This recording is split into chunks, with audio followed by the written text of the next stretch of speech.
Assalamu alaikum wa rahmatullahi wa barakatuh, guys. Welcome to the channel of Summary of Standard Medical Textbooks, that is nothing but Standard Medical Notes. Today we will learn about incidental pulmonary nodule, that is another important topic of cardinal symptom of respiratory system. So let's begin with the name of Allah. So as the name suggests, incidental, that means you are doing a radiographic investigation for something else and you just discover a nodule in the chest, maybe in the X-ray or CT. So that is incidental. Okay, so how do you define that nodule? A pulmonary nodule may be defined as well or poorly circumscribed, approximately rounded, on imaging as a focal opacity which is less than 3 cm in diameter. So it should be well or poorly circumscribed, approximately rounded structure which appears as a focal opacity less than 3 cm in diameter, and it should be surrounded by a normal aerated lung. There should be no lymphadenopathy or pleural effusion. So these are the features of a benign pulmonary nodule. Okay. Nodules must not be dismissed as incidental until a treatable infective or malignant condition in its earliest stage is excluded, or stability over at least 2 years has been demonstrated. These two conditions should be met. Then you can say then it is an incidental nodule. Okay. So what are the etiologies? What are the causes of pulmonary nodule? So most of the causes are benign, 70%, and 30% of the causes are malignant. So all the stuff and all this stuff which we will do because of this nodule is just to exclude this malignant or infective cause. So what are the benign causes? Most common causes is a granuloma, 80% due to tuberculosis or histoplasmosis or coccidiomycosis. Second most common cause is a hematoma, 10% of the time. Hematoma is nothing but normal differentiated cells which are arranged in disorganized manner. Normal differentiated cells with disorganized manner of arrangement is hematoma. Okay, so it differs from neoplasia. There the cells are not well differentiated and they'll be very fast multiplying. Okay, so that's hematoma which we learn in pathology Robbins. So in these benign, these two are the most common cause. In malignant causes, bronchogenic carcinoma 75% of the times, and metastatic from other sides 20%. Okay, it can be from breast, head and neck, colon, testicular, renal, primary sarcoma, melanoma. Okay. In bronchogenic carcinoma, they are most common are 4 types of bronchogenic carcinoma. So the adenocarcinoma and large cell carcinoma are mostly peripheral, and squamous cell carcinoma and small cell carcinoma are mostly central in origin. So what are the common causes of this classification is according to benign and malignant. In general, what are the common causes? So lung cancer, single metastasis from some other site, localized pneumonia, lung abscess, these are infective causes. Tuberculosis, or it can be a pulmonary infarction. So these are the common causes of nodule: infection, inflammation, infarction, and increased proliferation. Infection, inflammation, infarction, increased proliferation, nothing but malignancy. So these are the common causes of pulmonary nodule. So our initial evaluation will be taking a history from the patient and assessing the nodule, its size, its shape, calcification, lipid deposition, and associated pleural effusion, other things, by doing a CT scan. So in history, we should ask the patient whether he has history of cancer, or if there is a family history of cancer in first degree relative, or whether there is exposure of some compounds like asbestos. Okay, whether the patient smokes or not. What is the age of the patient? This is very important. Less than 30 years of age, only 2% chances of malignancy, but after 30 years, every 10 years will add 15% to the 2%. Meaning, suppose if the patient is 40 years, then the risk becomes 17%. If the patient is 50 years, risk becomes, add 15 to this, that 2%. If the patient is 60 years, then the risk reaches to 49%, approximately 50% chances of malignancy in 60 years of patient aging 60 years. So that's what these three important things we ask. Then in CT scan we see the size, shape and calcium deposition. Calcium deposition is a good thing, and no calcification increases the likelihood of malignancy.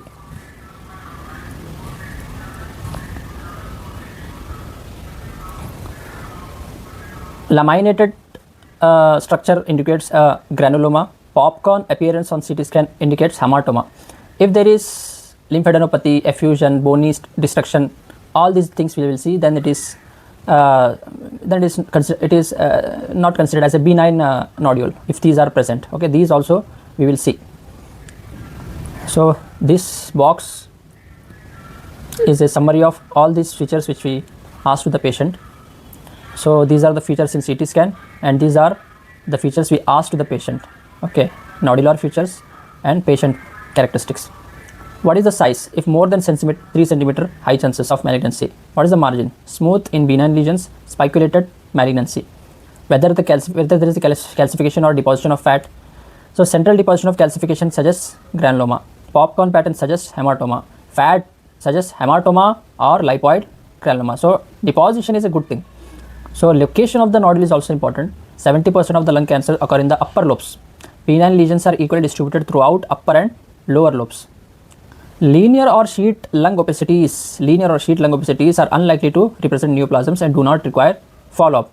Some nodular opacities may be sufficiently typical of scarring for follow-up not to be warranted. So remember, linear or sheet lung opacities are not malignancy. In patient factors, so increasing age, increasing risk of malignancy. Smoking history, increased risk of malignancy. Other, whether there is a first degree relative or whether there is exposure to asbestos, silica, uranium, radon, these all factors increase the risk of malignancy. Okay, patient factors and factors are nodular factors. In nodules, we see the size, margin, calcification, location also. So, if for high risk nodules, where the risk is very high for malignancy, what investigations we do to confirm that it is malignancy? Number one is bronchoscopy. With the notable exception of pulmonary infection, that is tuberculosis or some bacterial infection, the yield from blind washings is low unless in cases of invading bronchus. Most lesions are too small to sample without endobronchial ultrasound. So with ultrasound you can get some, you can reach to some lesions and you can get samples from that, but in general bronchoscopy is less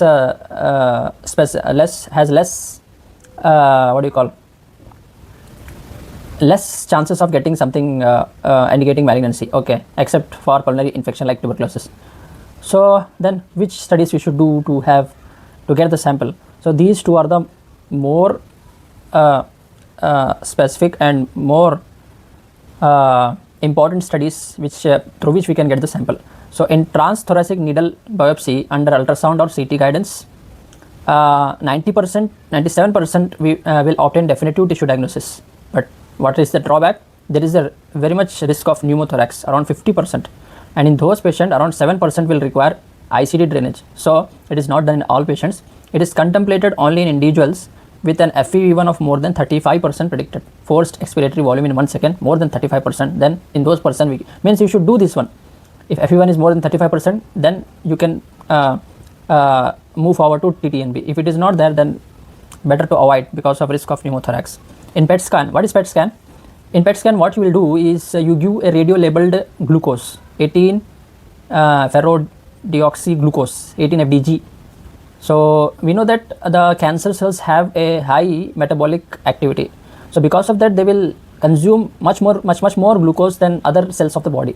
So when we give this radio labeled glucose, they will take up this glucose very much, and that is detected by PET scan. That's how we use this PET scan to detect whether there is malignancy or not. So PET scan detects metabolic activity of tumors. It is 97% sensitive, 78% specific for malignancy, especially if the size is more than 8 mm. Presence of high metabolic activity is strongly suggestive of malignancy. And cold nodule, inactive cold nodule is consistent with the benign disease. Cold nodule meaning that nodule is not taking much of glucose. This is useful for deciding which lesion to be biopsied that one point. And which lesions should be monitored by CT scanning, which lesions are near to biopsy, which lesions should be should go for follow-up CT scans. And also if something is some malignancy is detected, then surgical staging can also be done by this, okay, because it detects malignancy elsewhere around the primary site, okay. It can detect metastasis also, that's why you can stage the tumor also. However, but this also has drawbacks. A high SUV, high uptake of glucose, it is a marker of glucose metabolism, but it is not a marker of malignancy. And PET has significant limitations in regions with high endemic rates of infectious or granulomatous disease, regions like India, where TB is found in high percentage and infections are found in high percentage. So those lesions will also take up more glucose, then we will have confusion between whether it is malignancy or whether it is granulomatous disease. So that is the drawback of this. So this in this cases, this will give false positive signs in these cases, okay. Then false negative results, this occurs in neuroendocrine tumors and minimally invasive lipidic adenocarcinoma. So what to do then? If these are present, then also the PET scan is showing that there is nothing. So you replace FDG with 68 gadolinium DOTATOC agent. So you give this agent and you do the PET scan, then you can identify neuroendocrine tumors and minimally invasive lipidic adenocarcinoma. That's how you detect this. So now we know the false positive results of PET scan and false negative results of PET scan, and how to have another way of detecting those carcinomas. So the another one is video assisted thoracoscopic surgery. So you will do thoracoscopy and you will see the lesion in the video. So where it is done? For percutaneously inaccessible lesions where TTNB fails. So where even TTNB fails, where the lesion is so far away or lesion is situated such that TTNB is not possible, in that cases we will go for VATS. It is highly sensitive and allows resection of the tumor also. Yes, okay. You can resect also even the tumor, resect, and you can send it for biopsy. So these are the investigation: bronchoscopy, TTNB, under the ultrasound or CT guidance, PET scan, and VATS. Okay. So how do you manage? So this is very important figure of management. Okay.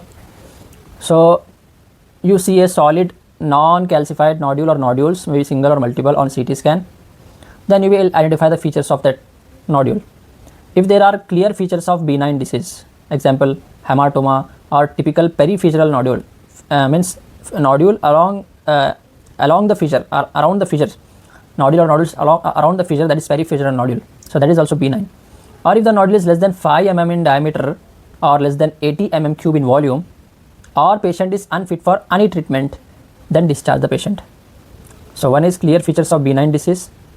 Second one is less than 5 mm in diameter or less than 80 mm cube in volume. Third is third is patient is unfit for any treatment, very elderly patient. So if you give chemotherapy also, then or you can't perform any imaging or radio investigations, so you discharge the patient. Now if there is no clinical features suggesting that it is benign, or if the nodule is more than 5 mm or more than 80 mm cube volume, or if the patient is fit for any procedure or treatment, then you proceed forwards. How do you proceed forward? You ask the patient whether he has a previous imaging of the chest. Okay, if yes, then we will assess the risk of lung cancer according to algorithm B, which will come after this one. So algorithm B, in that what do? You will compare the volume of nodule in the first and volume of nodule in the second. So this V1 and V2, volume in 1 and volume in 2, you will calculate volume doubling time. You will also calculate the time between the two imagings. So V1, V2, even volume, V2 volume, and the time. Taking these three, you will calculate VDT, something called VDT. Okay, volume doubling time. So depending upon volume doubling time, we will decide further what to do. Okay. So if the patient has any previous imaging, then we will ask that imaging and we will calculate the volume doubling time. Now if the patient doesn't have any previous imaging and this is the first time we are detecting a nodule, then calculate the size and volume. So mainly all these things are dependent on these two, size and volume, size and volume. Okay, so if the size is less than 8 mm in diameter or if the volume is less than 300 mm cube, then you will do CT monitoring. Okay, CT surveillance, nothing but monitoring the patient. If the size is more than 8 mm or the volume is more than 300 mm cube, then you will calculate Brock score, Brock model, assess the risk according to the Brock model. What is Brock model? We'll know forwards. So using this calculator, Brock model calculator, you will calculate the Brock score. If the score shows less than 10% risk of malignancy, then you will again monitor. If the score shows equal to 10% or more than 10% of malignancy, then you will go to PET CT with risk assessment using Herder model, provided the size is greater than label PET CT threshold. Okay, so after assessing Brock score, if the Brock score is less than 10%, you will monitor. If it is more than 10%, it is showing more than 10% risk of malignancy, equal to or more than 10% risk of malignancy, then you will calculate the risk according to the Herder model, Herder scores by using the PET CT. Okay, now after this is the first score, this is the second score. Now if the Herder model shows less than 10% risk of malignancy, again you will monitor according to the second chart which will come. And if it is showing 10 to 70% risk of malignancy, so consider image guided biopsy or other options like excision biopsy or CT surveillance guided by individual risk and patient preference. So either you can do an image guided biopsy, meaning you will obtain serial CT scans again, or you will do excision biopsy, meaning you will excise some area of that nodule and you will send for biopsy. Okay, these two you will do, image guided biopsy or excision biopsy or CT surveillance guided by individual risk. Okay, if more than 70% risk of malignancy, then you will consider excision or non-surgical treatment plus or minus image guided biopsy. Okay, so these are the things. Remember, number one, according to Brock model, you will calculate some risk of malignancy. If it shows more than 10%, then you will calculate again, second time you will calculate risk according to the Herder model using the PET CT. If this shows either more than 70% risk of malignancy, then you will consider excision or non-surgical treatment plus image guided biopsy. Okay, or if shows 10 to, so this is mild risk, this is moderate risk, and this is high risk. Okay, so more than 70% is high risk, 10 to 70% is moderate risk, less than 10% is mild risk. 10 to 70% again you will consider image guided biopsy, other options excision biopsy, same. So approximately same for both 10 to 70% and more than 70% things you will do. Okay, now how you will monitor, we will go to the next, move on to the next chart. See, so Brock's calculator will be available on the internet. Just go and put on the Google, type on the Google pulmonary nodule score, then you will have some sites, you will click on the site, then they will have Brock calculator and Herder model. Okay, so both you will get on internet. Here is one example. In Brock calculator, it will ask nodule size, nodule count, how many nodules, nodule type, whether it is solid, partly solid, whether the nodule is in the upper lobe, spiculations, patient characteristics like age, gender, family history, emphysema, smoker patient. So one example here is given. The nodule size is 26 mm, so more than 8 mm. Okay, more than 8 mm, and one nodule is there. It is solid and it is situated in the upper lobe. High risk factors, speculations are there, high risk factor. 65 years age patient, male patient, has history of family lung cancer and smokes. And when you click calculate, so it will show 67.7%, which is more than 10% risk. So that means you need to proceed forwards with Herder model. So now Herder model, so this Brock model probability will serve as pre-test probability in Herder model. Okay, so you will calculate post-test probability. What is the test here you are doing? You are doing PET scan. That's why post-test probability, and this is the risk which is calculated before any test. That is why it is pre-test. Brock calculator is a pre-test and Herder model is a post-test. Okay, So in post-test probability, the equation is 1 by 1 plus exponential. This exponential is nothing but this one, this x. Okay. In this formula, you will put FDG uptake in the PET scan and pre-test odds. That is nothing but Brock score. Then you will get some value. Okay. PET uptake, you will give it a score. If there is no uptake, you will go 0. If it is mild, 1, moderate 2, intense 3. Now Brock score, suppose if it is 25% and PET uptake is moderate, then according to Harder score, the malignancy risk will be 93.6%, which is more than 70%. So you will consider excision or non-surgical treatment with imaging guidance. Okay, that's how. First is Brock's calculator, which is before doing any test. Second is Harder calculator after PET scan.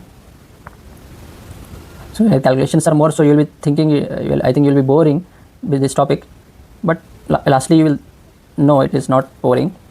So before moving on to the second chart, I said no VDT, volume every time. V1 is the first, V1 is the nothing but volume of the nodule in the first CT scan. V2 is nodule volume in the second CT scan. T is the time between those. So here one example is given, 100, 200 and 180 days. So time is here log 2 with log V2 by V1. You put in this formula. So VDT, see here, you are getting 414 days, which is more than 400. That means it should be monitored. Remember, when the VDT is less than 20T, mostly it is an infectious cause. When VDT is 400, then it is mostly a malignant cause. When VDT is between 400 to 600, then you should monitor. And when VDT is more than 600, then it is mostly benign, you discharge the patient. That's how you calculate. Okay, how do you calculate volume? This 3.5 is actually pi actually. So I can't type pi here, that's why I putting value directly 3.14. Pi by 6 into d cube is the formula actually. So if 8 is the diameter in the CT scan, then pi by 6 into 8 cube is approximately equal to 10 mm cube of volume. So taking this volume, we will calculate the VDT. So this is the second chart. So what you will do? Baseline volumetric analysis or diameter measurement if volumetry not available or technically impossible. So either you will take diameter or either you will take volume, one of them. Okay. So first diameter, if the diameter is 5 to 6 mm, then you do CT 1 year after the baseline CT scan. Okay. Then after 1 year, when you do CT, if it is stable on the basis of 2D non-automated diameter value, then you do a third CT. Baseline is the first CT, 1 year after the baseline is the second CT, and third CT is after 2 years. The third CT after 2 years after the baseline. Then after 2 years, VDT assessment and manage as per VDT categories at 1 year. Discharge if stable. Okay, either you will assess VDT, or if even after 2 years after the baseline CT there is no change, there are no changes seen in the third CT, then you discharge the patient, because minimum 2 years, if it is stable, then discharge the patient. So based on only diameter value, basis, so that's on diameter. On volumetry, stable on basis on volumetry, again you discharge. So minimum directly after 1 year you will discharge if you are calculating volume. Okay, baseline CT and CT after 1 year. CT after 1 year according to volume, if it is stable, then you discharge. According to diameter, if it is stable, then you will take one more CT after the baseline and CT after 1 year. And if the third CT is stable according to diameter, then you will discharge. So one CT you are taking more when you are calculating according to diameter. If you are calculating according to volumetry, in the second CT only you are discharging if it is stable.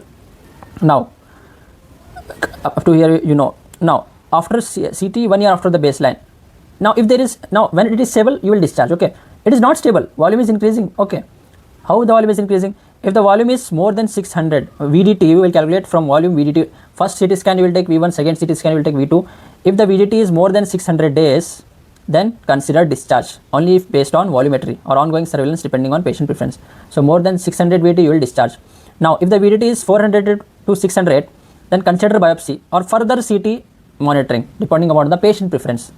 You will give choice to the patient, either you biopsy or either you do CT scanning. Okay. Now if the VDT is less than or equal to 400, or if there is clear evidence of growth, then further workup and consideration of definitive management. All those investigations like either bronchoscopy or TTNB, transthoracic needle biopsy, under the guidance of ultrasonography or CT scan, or PET scan, and VATS lastly, or definitive surgery.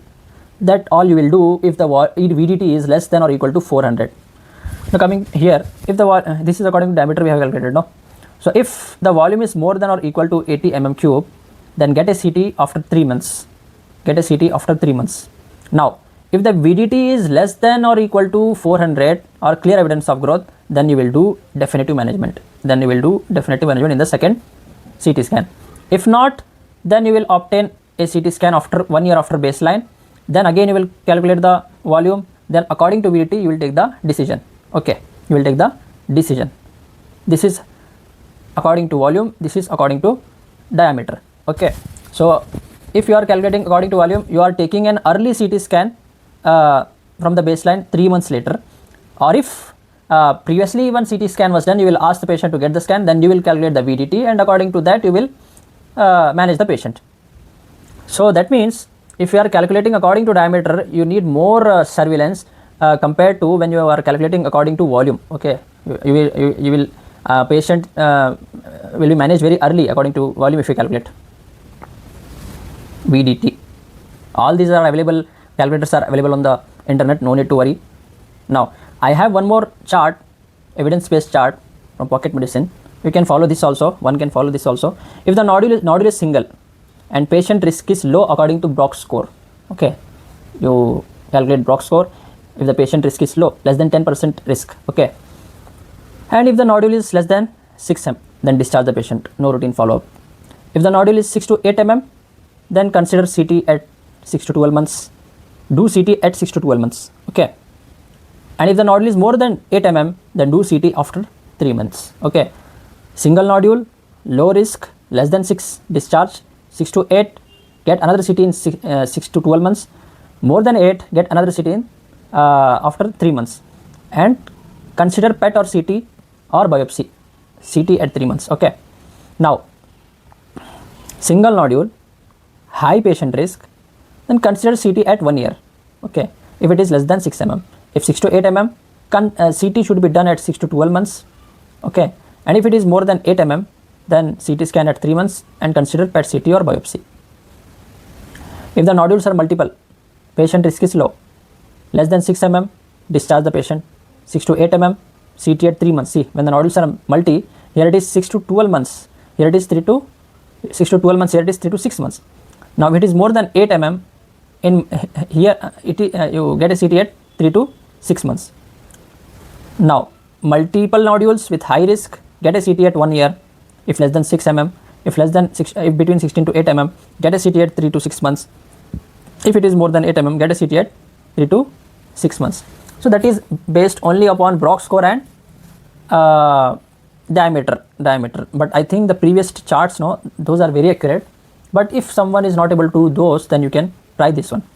So one important point about subsolid nodules, either they are not solid also, they are not liquid also, they are between those two. So subsolid, you can't say liquid, but they are not solid, so subsolid. So particular care must be taken with subsolid nodules, particularly if further imaging demonstrates the development of a new solid component, as these may represent a pre-malignant or an early invasive form of adenocarcinoma. Longer follow-up is required because of malignancy can be slow growing, and PET CT you can consider. So any subsolid nodule in second CT, if it becomes solid, better to go for biopsy because it can be malignancy, adenocarcinoma particularly. So with this we conclude the topic of pulmonary nodule. Do comment in the comment box, and if any improvement is required, we will do that. Thank you for listening. We will meet in the next class with a new topic. Thank you.